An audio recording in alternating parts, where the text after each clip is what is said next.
You are deep. You are layered. You are alive. The people who told you otherwise were intimidated by their own smallness.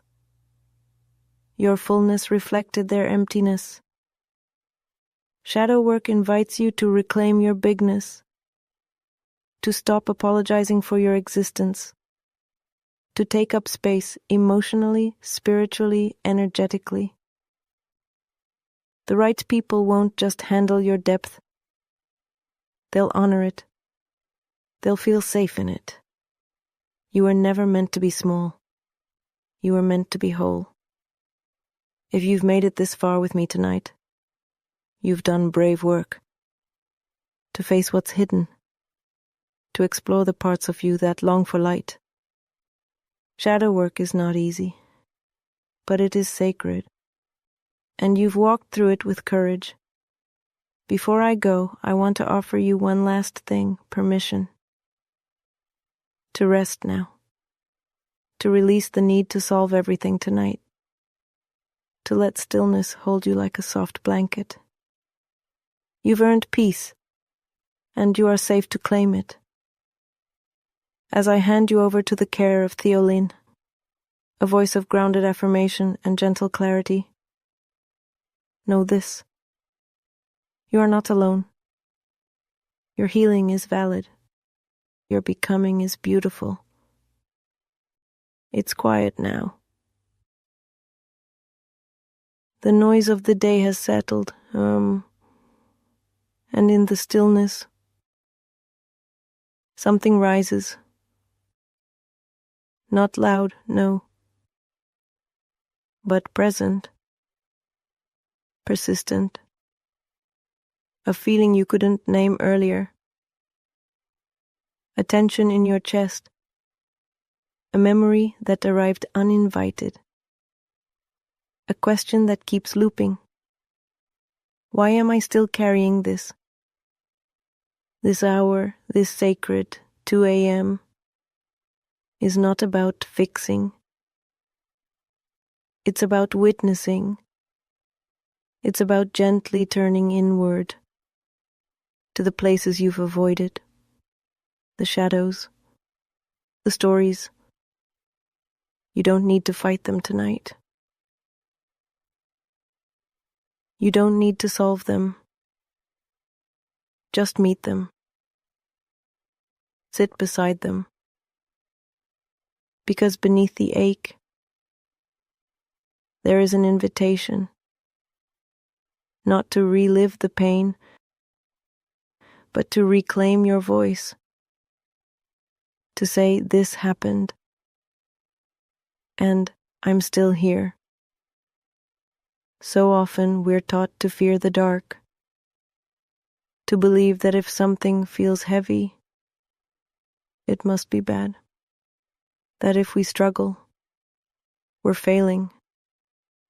But shadow is not your enemy.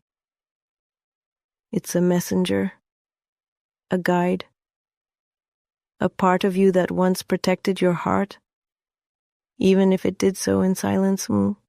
Those parts you pushed away, the anger, the jealousy, the fear. They were trying to keep you safe, not always in healthy ways, but in the only ways they knew how. Tonight, I want you to bring them into the light, not to shame them, not to erase them, but to understand them, to say, I see you, I know you tried. That's where healing begins, not by cutting off parts of yourself, but by integrating them, by becoming whole. Some pain doesn't scream. It hums beneath your smile. It hides in your laughter. It folds itself into your routines. These are the wounds you don't show, the grief you minimize, the shame you swallowed, the moments you tell yourself it wasn't that bad. But your body remembers, your nervous system remembers, even if your mind tries to forget. Shadow work is not about digging up the past to suffer again. It's about understanding why certain things still trigger you, why your voice shakes in certain rooms, why you shrink when you should rise. It's not to blame. It's to name. And once it's named, you have the power to choose something new. Somewhere along the way, someone told you that you were too much, too emotional, too needy, too intense, and maybe you started shrinking, diluting your truth, editing your feelings, apologizing for your existence. Let me tell you now, with tenderness, you were never too much. You were too honest for people who couldn't hold honesty. Too sensitive in a world addicted to numbness. Too aware in a culture that rewards denial. But that sensitivity, it's a gift. That awareness, it's power. That emotion, it's depth. Stop asking permission to feel. You're allowed to take up space. You're allowed to speak your need. You're allowed to cry without apology. Your fullness is not a flaw. It's the doorway to your healing. What sets you off? The comments, the looks, the silence.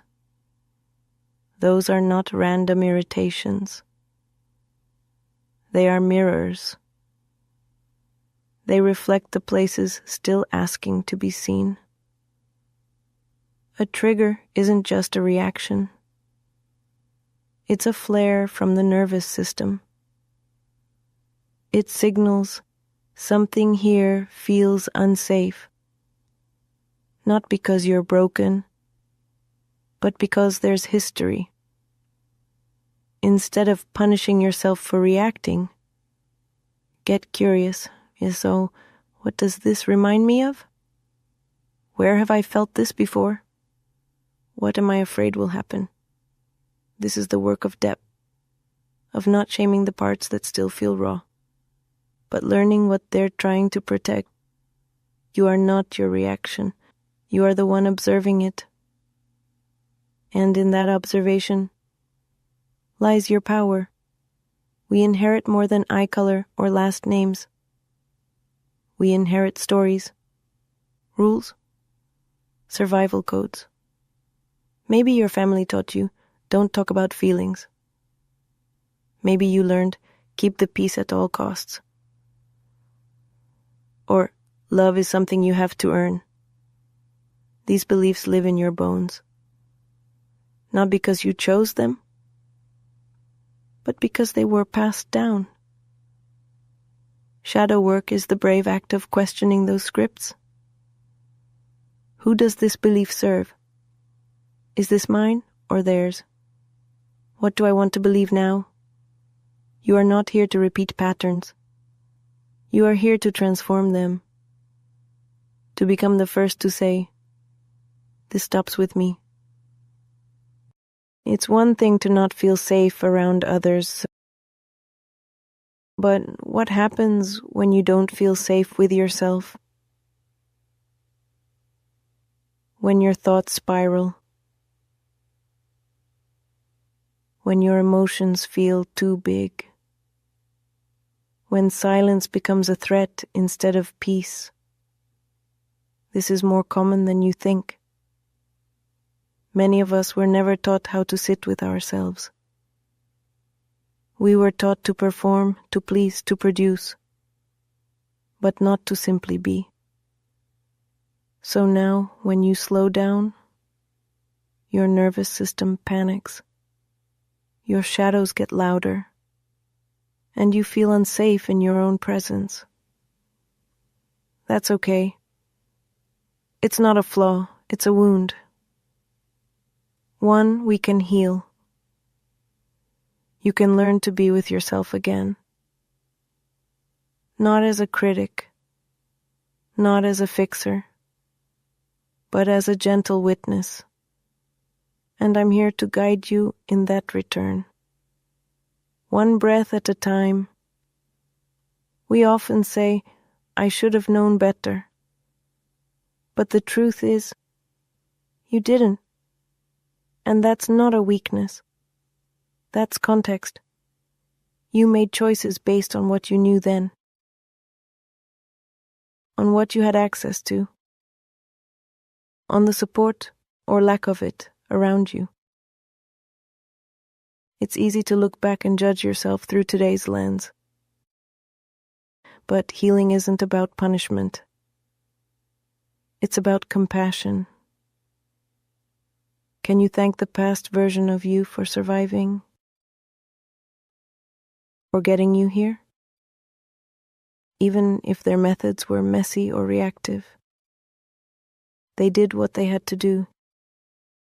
And now you get to evolve. With more tools.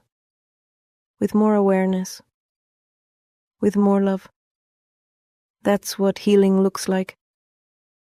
Not perfection, but presence. Sometimes healing means grieving not just what happened, but what never did. The apology you never received. The parent who never protected you. The love that was always conditional. This grief is quiet. It's often unrecognized. And yet it shapes how you move through the world. Grieving unmet needs doesn't make you weak. It makes you honest. It honors the child in you who hoped, who longed, who waited. You're allowed to mourn what you should have had. You're allowed to feel the ache of what never was. And in that mourning, you create space. Space to give those things to yourself now. You may never get the closure you wanted. The apology. On the justice. The understanding. And that's hard.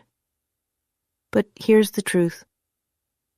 Closure isn't something they give you. It's something you create. Not because it's fair, but because your peace matters more than their guilt. You become the safe place. You write the ending.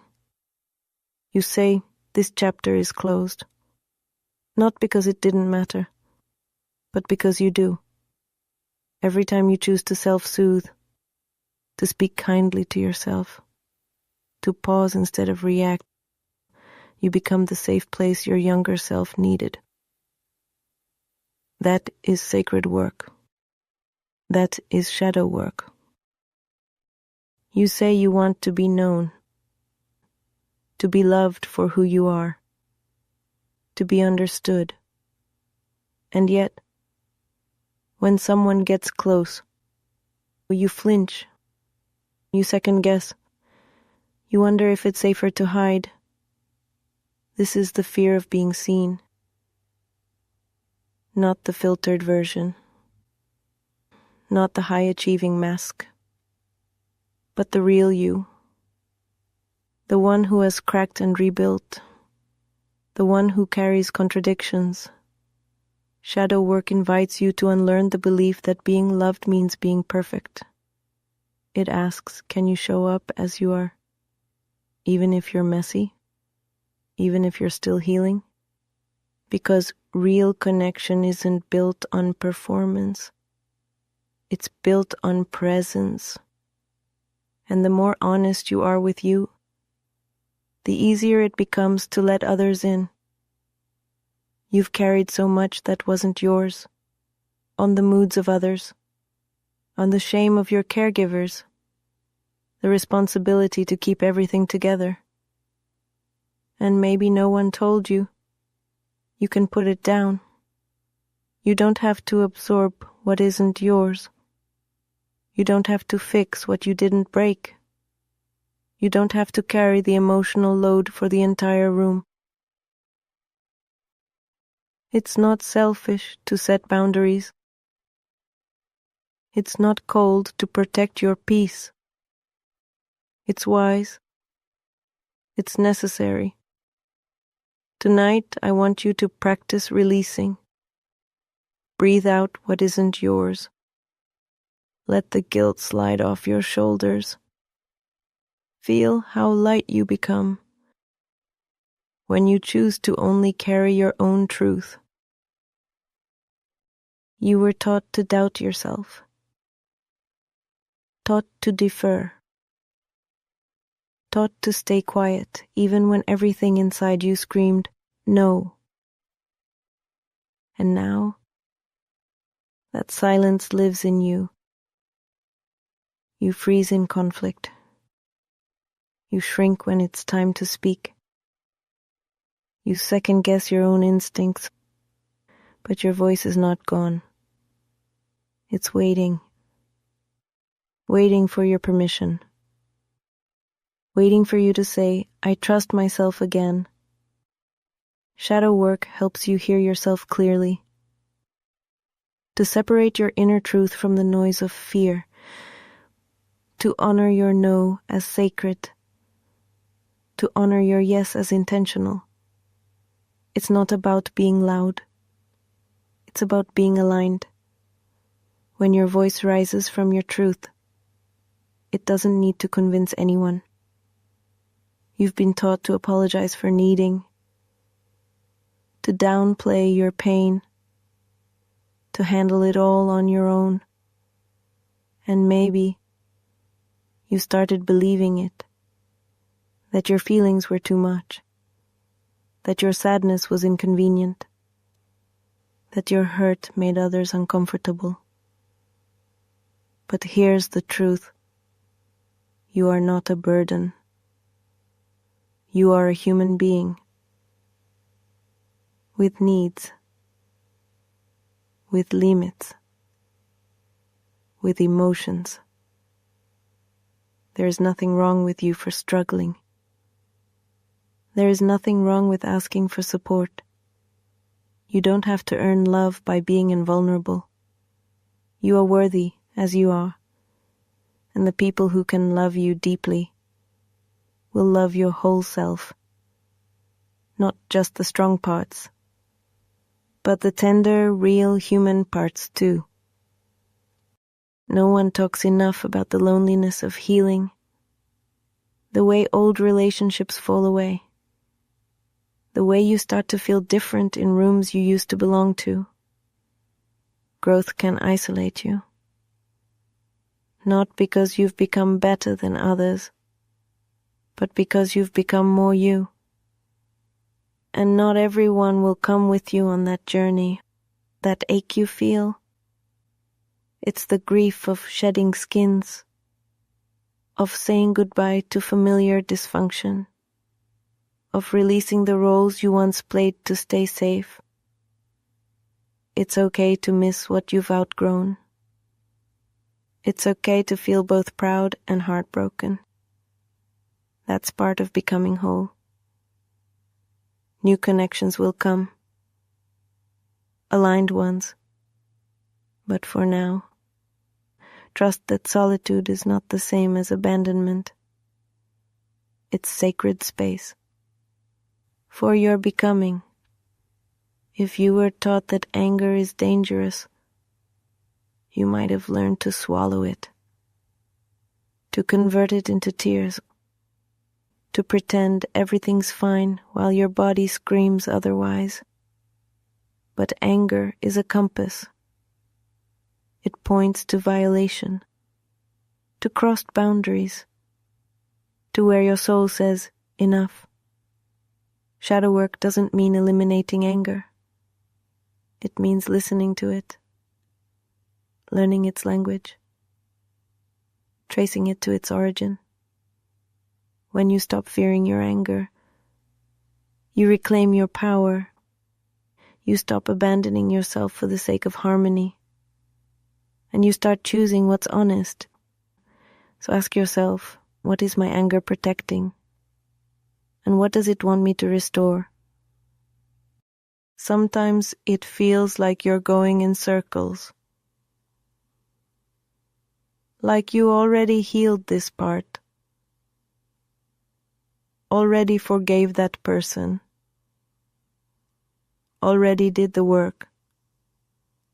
But here you are, triggered again, weary again, questioning everything again. That doesn't mean you're failing. It means you're integrating. Healing isn't a straight line, it's a spiral. You revisit lessons not to punish yourself, but to deepen your wisdom. Each return is an opportunity to respond differently, to soothe more gently, to offer compassion where you once offered shame. So next time you find yourself in a familiar ache, don't say, I'm back here again. Say, I'm meeting this again with more of me present. Rest is not laziness. It's not failure. It's not weakness. Rest is resistance. It's a boundary. It's a declaration that your worth is not tied to how much you produce. You don't need to earn rest. You don't need to explain it. You don't need to apologize for it. You are a human being, not a machine. And your nervous system needs space to reset. Your soul needs time to exhale. So tonight, if your body asks for stillness, listen. If your mind craves silence, honor it. If your spirit feels weary, let it be held. You are worthy of rest. Without guilt. Without conditions. Just because you are. Somewhere along the line, someone made you feel like you were too intense, too emotional, too complicated, too sensitive. So you started shrinking, softening your tone, holding back your joy.